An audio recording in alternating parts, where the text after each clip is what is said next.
À la une de cette édition du journal, la Belgique a réagi à la condamnation de l'expert militaire Jean-Jacques Ouondo, condamné à la peine de mort dans l'affaire du coup d'État raté du 19 mai.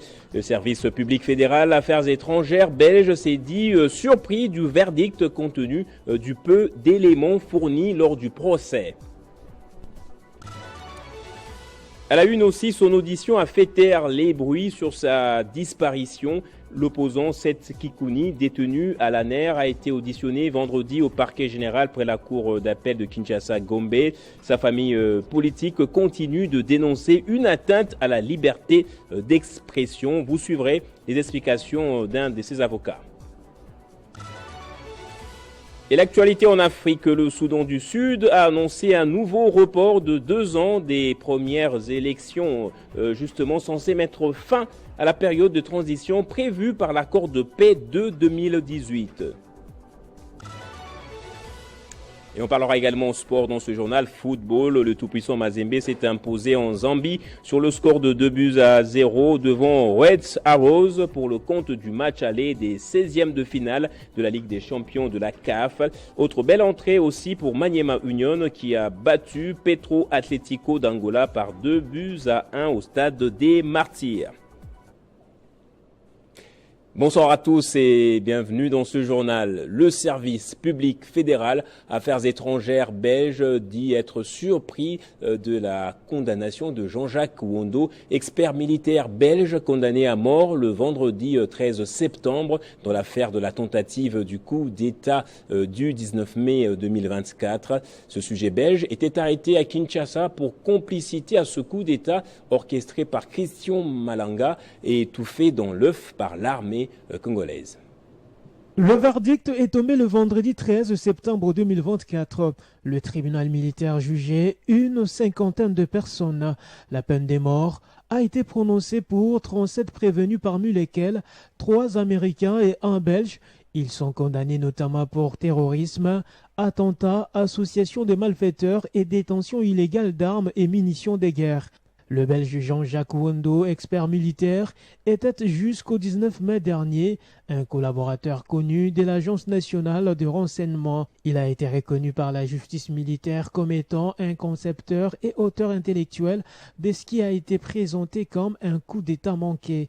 Le SPF Affaires étrangères de la Belgique s'est dit surpris de la condamnation de Jean-Jacques Ouondo compte tenu du peu d'éléments fournis lors du procès et trouve cette sentence capitale particulièrement inquiétante.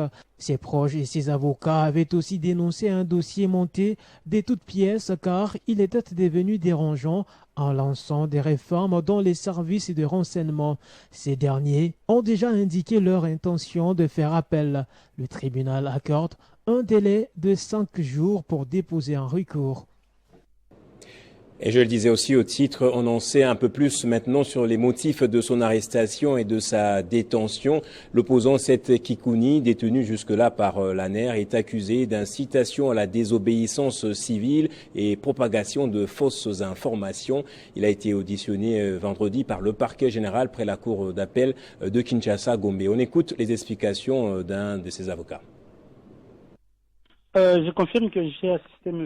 Seth Kikouni hier au parquet où il a été transféré par les services de l'Agence nationale de renseignement. Hier soir, il lui est reproché 2 infractions, notamment, à savoir, je voulais dire, la propagation de faux bruits ainsi que l'incitation à la désobéissance civile. C'est l'élément de défense que nous avons mis en sa faveur, c'est que il n'est pas coupable de toutes ces infractions. Nous avons demandé qu'il lui soit opposé les preuves contre lesquelles pour lesquelles il est incarcéré, il est détenu. Alors, pour le moment, je dois me préserver de faire tout commentaire qui entre en jeu dans l'instruction de l'affaire pour des devoirs déontologiques. Je vais me limiter seulement à vous raconter les faits tels que ça s'est passé, mais est-il que après cette audition, il a été renvoyé au service de l'ANR, mais les dossiers restent à la disposition du parquet général. Le magistrat a donné la garantie que désormais il pourra avoir accès à sa famille et à ses avocats. Nous attendons voir cela se concrétiser aujourd'hui, et après quoi nous vous donnerons la suite. Effectivement, il a été renvoyé au service de l'ANER, selon les magistrats, pour des raisons d'ordre carcéral, c'est-à-dire les conditions de détention. Nous allons voir si ces droits sont garantis et nous allons communiquer quant à ça. Là, c'est le magistrat, c'est le parquet qui décide, c'est le parquet général qui décide, parce que le parquet général est en pleine instruction, c'est-à-dire il procède à l'enquête. La maître Ramazani Chabani a été jointe au téléphone lors de notre édition du journal de midi. Au Nord Kivu à présent, les éléments de Ouazalendo ayant tué jeudi dernier un élève dans le territoire de Nyiragongo sont déjà maîtrisés et leur procès en flagrance est déjà en cours d'instruction. C'est le maire de la ville de Goma qui a fait cette annonce ce samedi lors de la présentation des présumés bandits auteurs de l'insécurité dans la ville volcanique et une partie du territoire de Nyiragongo. Les propos du maire de la ville de Goma sont ici recueillis par notre correspondant Pacheco Kavundama. Dans la dynamique des opérations Safisha Muji ou à Goma et ses environs, au moment où je vous parle, il y a une chambre foraine en flagrance sur le territoire de Nyiragongo, parce que les opérations, il n'y a pas que la ville de Goma, notre extension aussi c'est sur le territoire de Nyiragongo. Vous avez appris les égarés Ouazalendo qui ont tiré sur les élèves et l'audience foraine est en cours d'instruction. Voilà, ça c'est une chose. La deuxième étape, c'est cette présentation des différents inciviques qui opèrent selon leur modus operandi. Et en même temps, nous avons la mission de décourager les maisons de tolérance et leurs grands acteurs. Vous avez vu les mamans, les jeunes gens du quartier Mikeno. C'est là où tout se passe. L'immoralité, la planification des opérations de vandalisme. Et vous avez vu aussi que nous avions récupéré certains biens volés. Ce n'est qu'un échantillon. Tout ce que nous demandons à notre population, c'est de nous accorder la confiance et qu'on puisse collaborer en toutes circonstances pour qu'on puisse démanteler le dernier réseau. Vous avez observé aussi avec moi que depuis 2 mois, le taux de kidnapping a sensiblement baissé parce que nous avions démantelé les réseaux, surtout qui se sont intéressés aux enfants d'1 an à 5 ans. À Kinshasa, à présent, le ministre provincial de l'Intérieur, Thierry Kabouya, s'était rendu vendredi au siège du corps des sapeurs-pompiers dans la commune de Gombe. Il était question pour lui de s'imprégner des conditions socio-professionnelles des agents de cette unité de la police nationale congolaise et de faire le constat de l'état d'avancement du nouveau bâtiment en construction.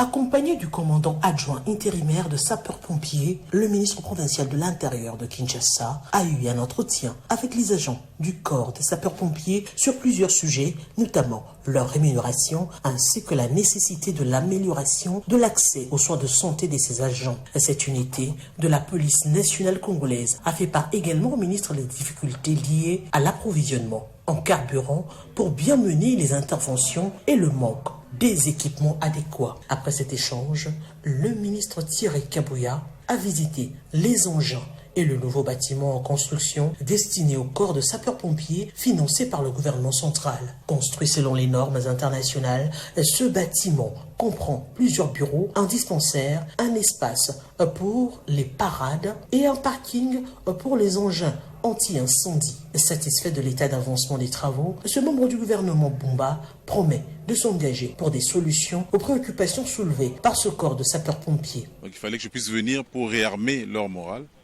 les aider vraiment à savoir que derrière eux, il y a un soutien de l'autorité provinciale, qui est le gouverneur de la ville de Kinshasa, et même aussi du chef de l'État. De son côté, Gérald Tansia, ingénieur architecte chargé de la construction, a assuré que le bâtiment sera achevé dans le délai. À ce qui concerne les délais finaux, je dirais, là, en termes de l'état d'avancement des travaux, on est déjà dans les 75%. Pour les bâtiments, je dirais, dans 30 jours ou 40 jours, on aura déjà terminé. La visite du ministre Thierry Kabouya met en lumière la volonté du gouvernement provincial, chapeauté par Daniel Bumba, de soutenir les sapeurs-pompiers pour garantir la sécurité et le bien-être des Congolais, particulièrement des Kinois. Et une délégation du ministère de l'Emploi et Travail, conduite par le conseiller en charge de l'inspection générale du travail, Landry Meya, séjourne déjà dans le Haut-Katanga. Un déplacement qui intervient après le moratoire lancé par le ministre de l'Emploi, Ephraim Akwakwa, pour que tous les travailleurs étrangers œuvrant en RDC se conforment aux lois de la République en obtenant la carte de travail pour étrangers. Les opérations de contrôle sur le terrain ont déjà commencé. Contrôle de la carte de travail pour étrangers, le ministre de l'Emploi et Travail passe à la vitesse supérieure. Ephraim Akwakwa tient à protéger ses compatriotes contre la main-d'œuvre étrangère. Alors que la Constitution de la République et autres textes légaux protègent certains emplois au seuil national, la situation sur terrain dans plusieurs entreprises semble être le contraire, ignorant totalement toutes les prescriptions en vigueur. Raison de la descente à Lubumbashi dans le Haut-Katanga d'une forte délégation du ministère de l'Emploi et du Travail, conduite par les conseillers en charge de l'inspection du travail, Landry Meya. Objectif, contrôler et faire respecter les lois du pays. Des activités de contrôle de cartes de travail pour étrangers et c'est également une activité post-moratoire que moi-même je vais superviser entre la province, je dirais, du Haut-Katanga et la province du Lualaba. Et ceci également est important de mentionner que lors du Conseil des ministres du 12 juillet 2024, sous le leadership du président de la République Félix Antoine Tshisekedi Tshilombo, dont le gouvernement congolais avait résolu de protéger les emplois nationaux contre la main-d'œuvre étrangère. L'envoyé du ministre de l'Emploi et du Travail appelle par ailleurs les employeurs à s'y conformer. Je profite également pour l'occasion de lancer un message fort à tout employeur embauchant la main-d'œuvre étrangère en RDC de se mettre en ordre, de se conformer aux lois de la République démocratique du Congo et surtout de se rassurer que leurs employés étrangers ont leur carte de travail.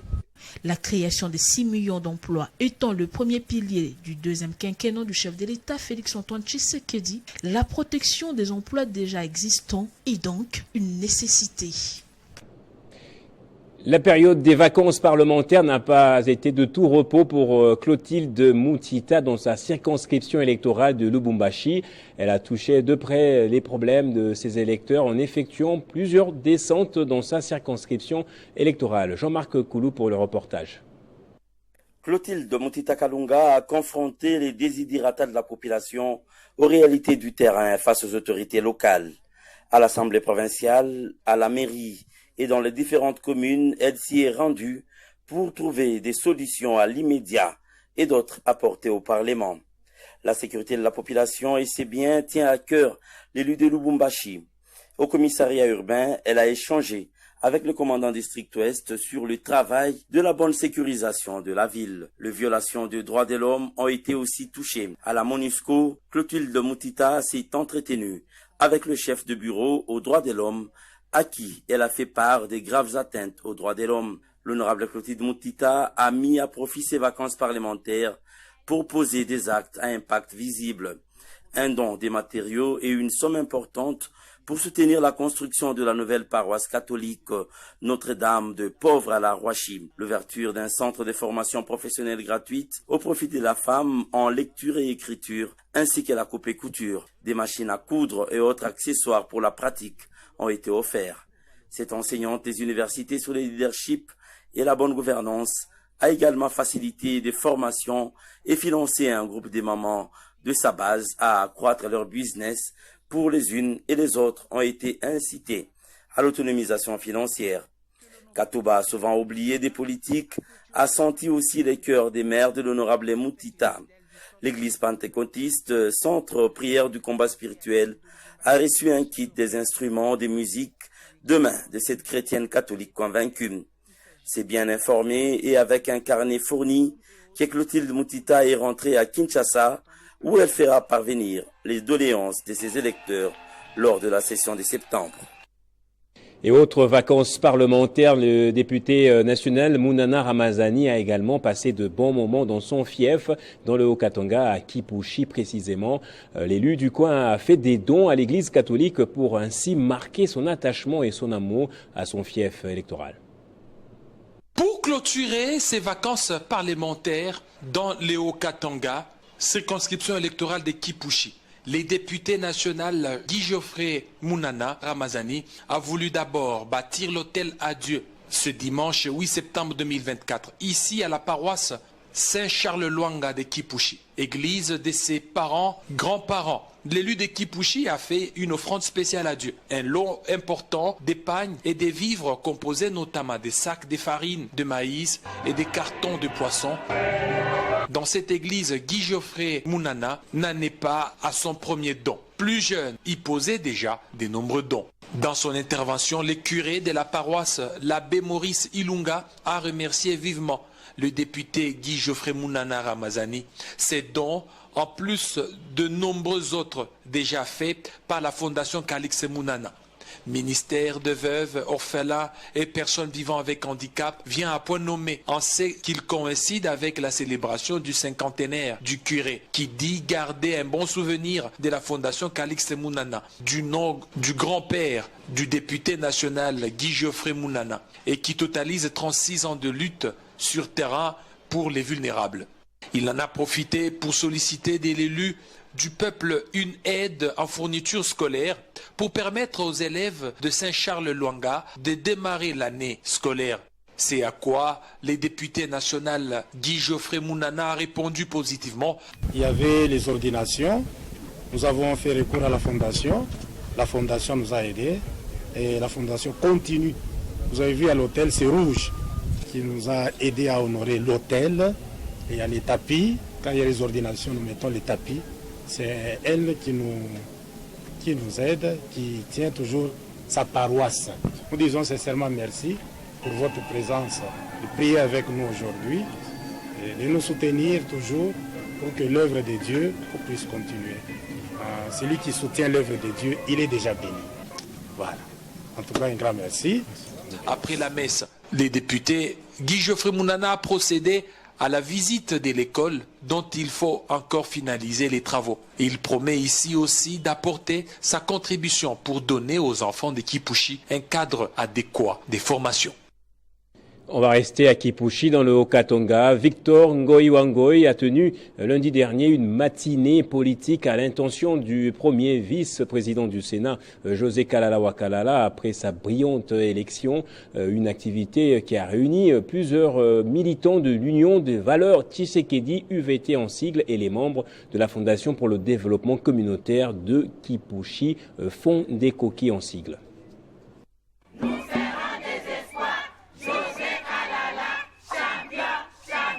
Dans le but d'honorer et de célébrer la victoire du sénateur José Kalala Wakalala, élu brillamment il y a quelques jours, premier vice-président du Sénat. À Kipushi, dans le Haut-Katanga, Victor Ngoy Wangoy a animé une matinée politique le lundi 9 septembre 2024, ayant réuni plusieurs militants de l'Union pour les valeurs tshisekédistes IVT et ceux de la Fondation pour le développement communautaire de Kipushi Fondekoki. Cérémonie qui a également marqué la sortie officielle du groupe d'animation Bana Jokal de l'IVT.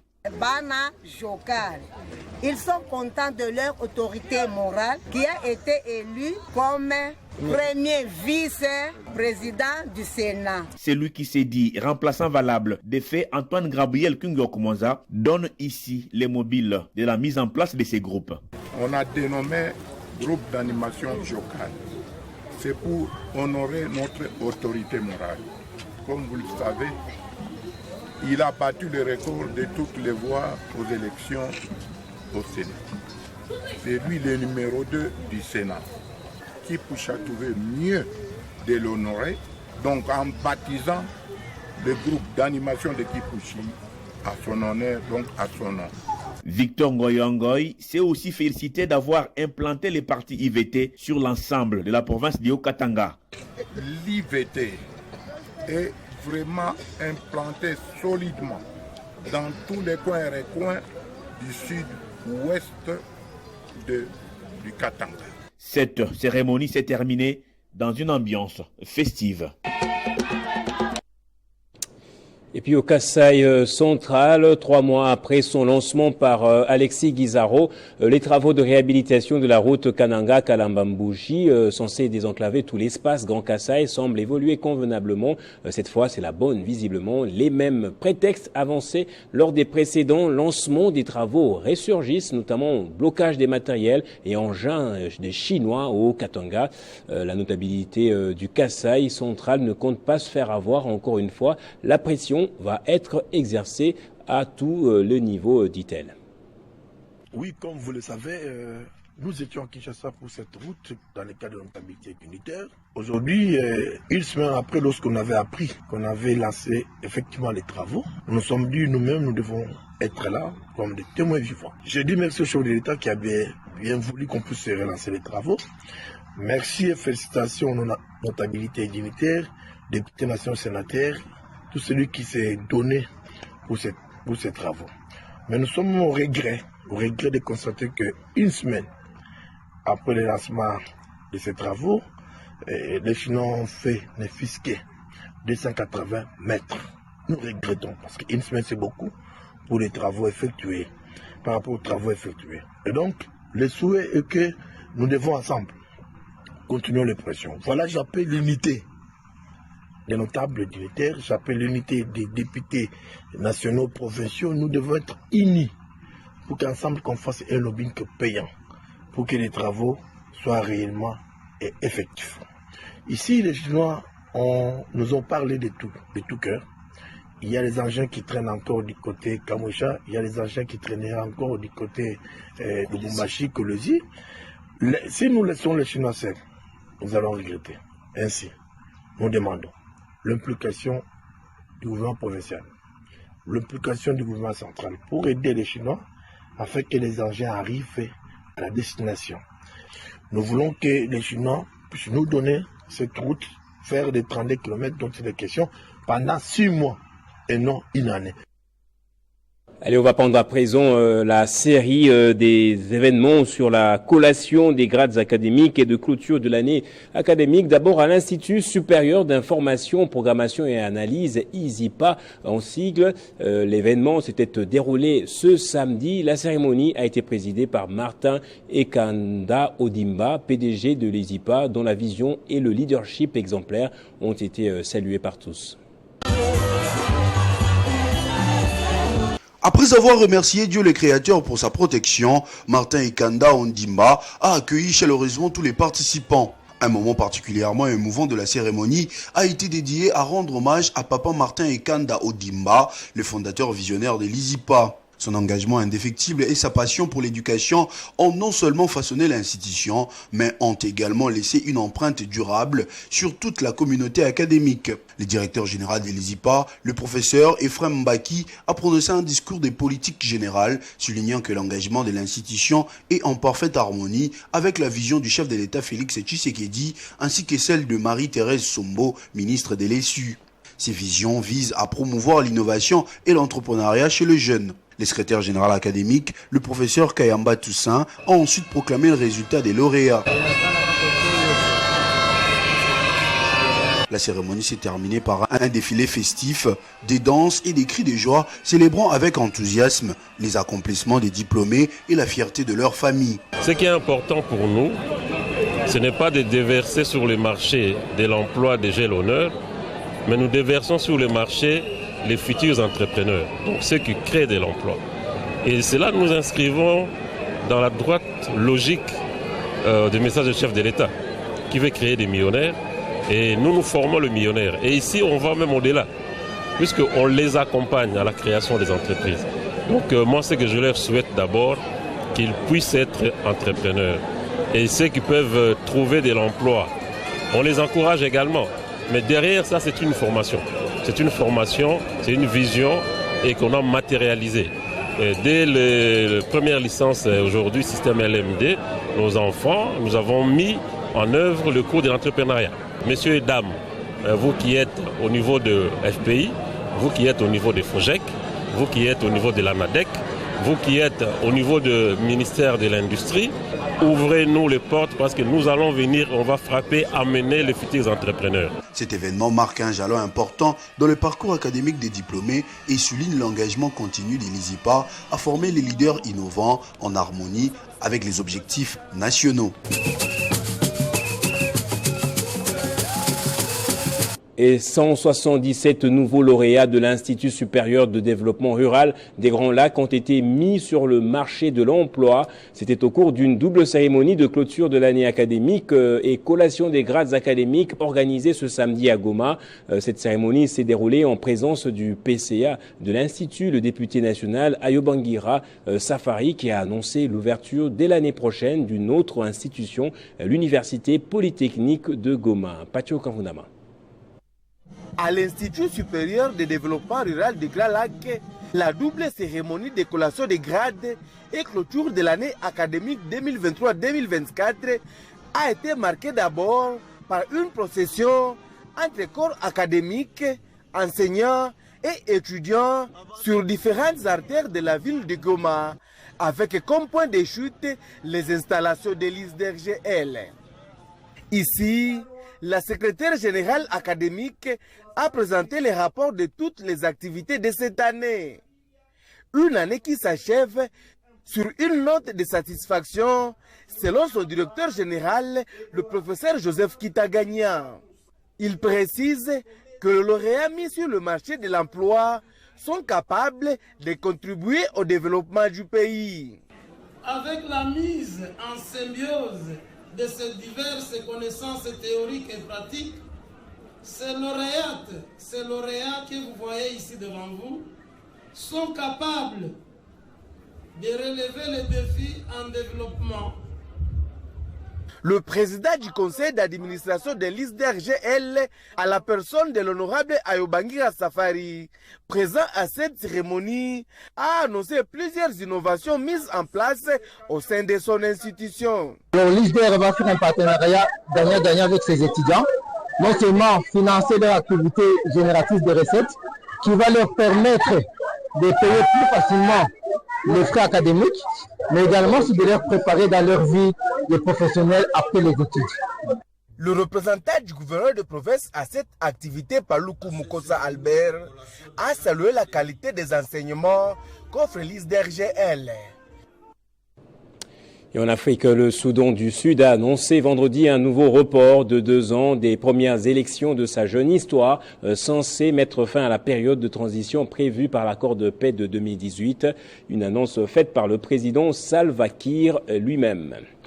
Et on va terminer en sport. Football, Ligue des champions de la CAF. Belle entrée des Congolais ce samedi au second tour préliminaire. À Kinshasa, Maniema Union a battu Petro Atlético d'Angola par 2-1 au stade des Martyrs en Zambie. Le tout-puissant Mazembe s'est imposé devant Reds Arrows sur la note de 2-0. Les temps forts de ce match avec dans ce commentaire de Nathalie Yoko.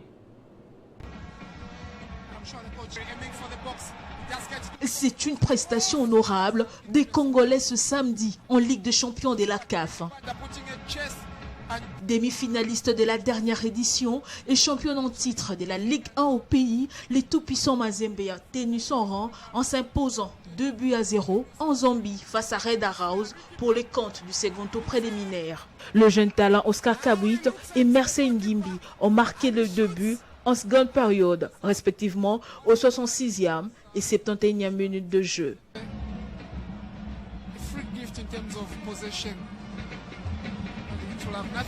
Une bonne avance avant le match retour à Lubumbashi dans les Haut-Katanga. À Kinshasa, l'AS Maniema Union retrouve enfin le chemin des filets après un premier tour nul en termes de buts au temps réglementaire. L'équipe de Kindu va se libérer dans les derniers instants avec un but des Balako dans les temps additionnels. Ce, après l'ouverture du score en première mi-temps par Agé Bassiala avant l'égalisation des Petro Atlético d'Angola.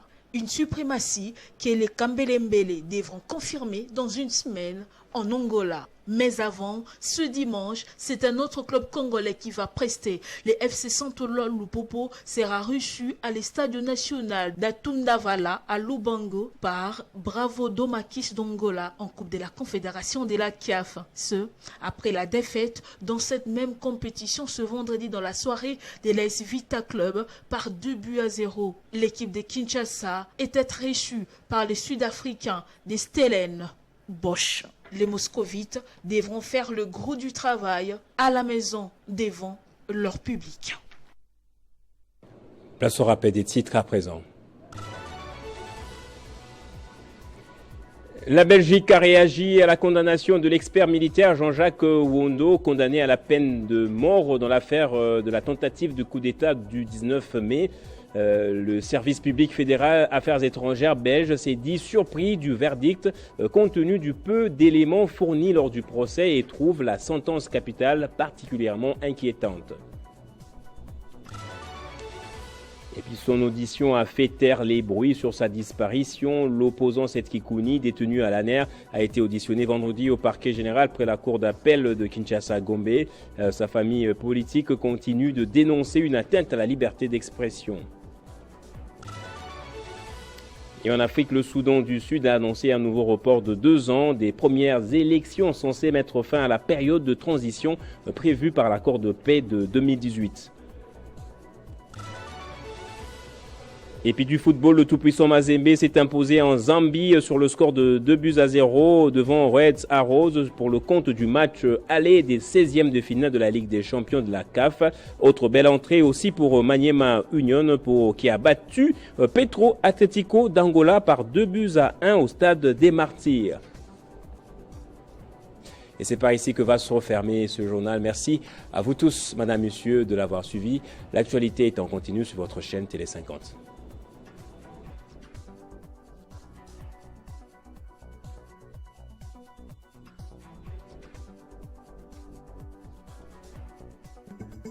Retrouvez toute l'actualité en continu sur www.tele50.cd.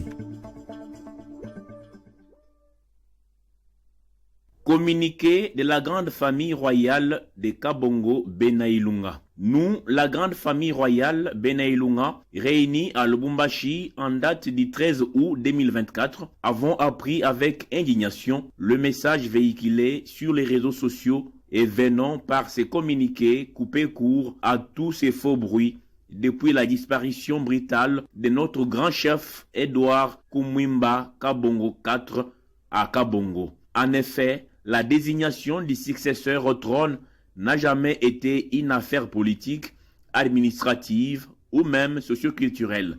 C'est bel et bien une affaire propre au Benailunga. C'est elle seule qui désigne les successeurs en suivant les us et coutumes de la royauté des Kabongo. Depuis toujours, les Benailunga savent comment cela se passe et ils n'ont besoin d'aucune interférence. Pour le moment, la famille pleure encore son chef et attend la fin de la période de 3 mois pour se réunir et désigner celui qui sera le grand chef Kabongo V. Toute la communauté doit observer son calme et continuer la période de deuil jusqu'en novembre 2024. Les troubles fêtes s'en prendront qu'à eux-mêmes. Fête à Lubumbashi le 12 septembre 2024 pour la famille Benailunga.